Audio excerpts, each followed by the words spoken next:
is your dream actually your dream? Every couple of months, start assessing what are my long term goals and short term, but mostly the really long ones was I start thinking, are they actually my goal or is it just because I thought it was cool? But I think we can't get motivated if we don't think our goals are actually our goals. Like, for example, I remember one of my goals when I was a kid was buying a Lambo or something. And it's cool, but it's not a goal. It's not something I'm working towards. It's something that, okay, if I have it, that's cool. And I started thinking about what are the biggest goals. Because I think one of the hardest things is you look around, you go, I want that, I want that, I want that. But you can't get everything. And working toward your biggest goals is amazing.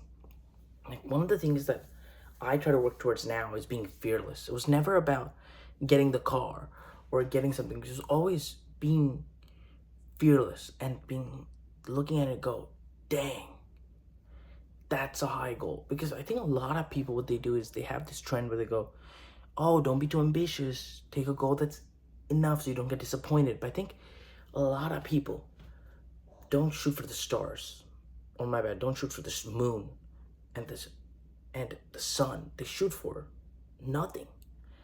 And I think the biggest thing I was thinking about it recently was, what is there to do? And then I realized there's literally nothing to do in this life. If you're rich, let's say, and money was not an issue,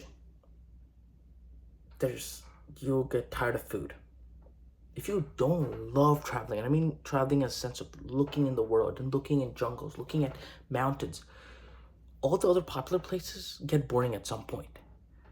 But if you don't care about that, I don't know, there's nothing else to do.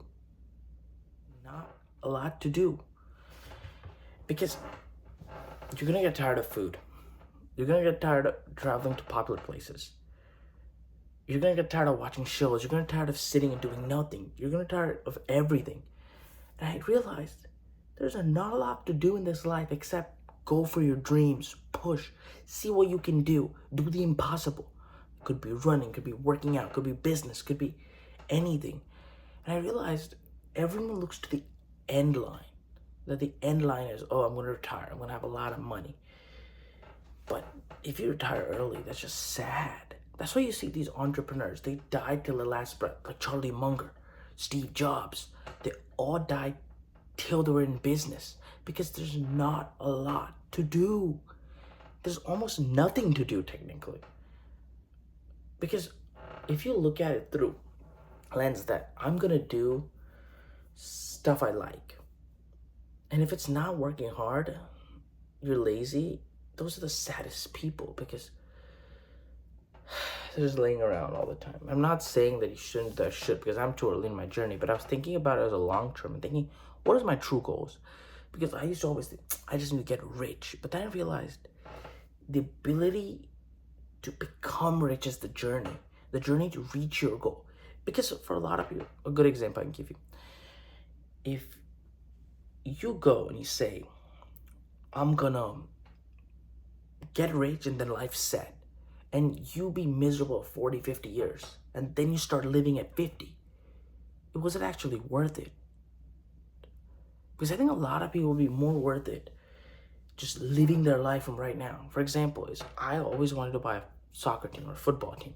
And I used to think, I want to buy and own the biggest football teams in the world. And that's one of my goals. I want to own Liverpool. That was my actual goal. I think yesterday.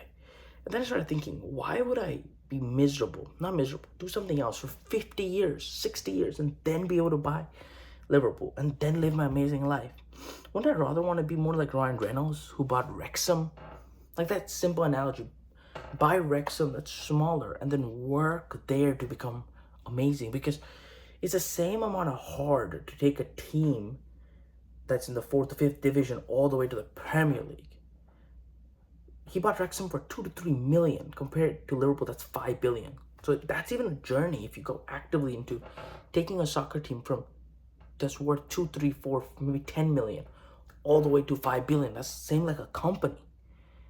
And I think a lot of that analogy, a lot of people would rather, they think like, okay, I'm going to struggle for 50, 60 years and then live my life. Instead of thinking, what is all the other thing is that make my amazing life that I would live, most of the things are cool. What is the emotion? Why do I want it? For me, it was soccer and football because I love that sport and I wanted to be involved in it. And then I started thinking, if that's the thing, then Liverpool was never the actual team. It was being involved in the sport.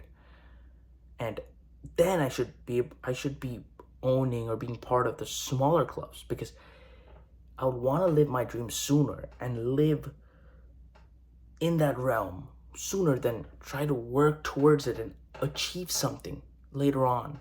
I really wanted to say that because I think a lot of people are living the part where they rather suffer to get things that are cool. Not things they really want, but things that are cool.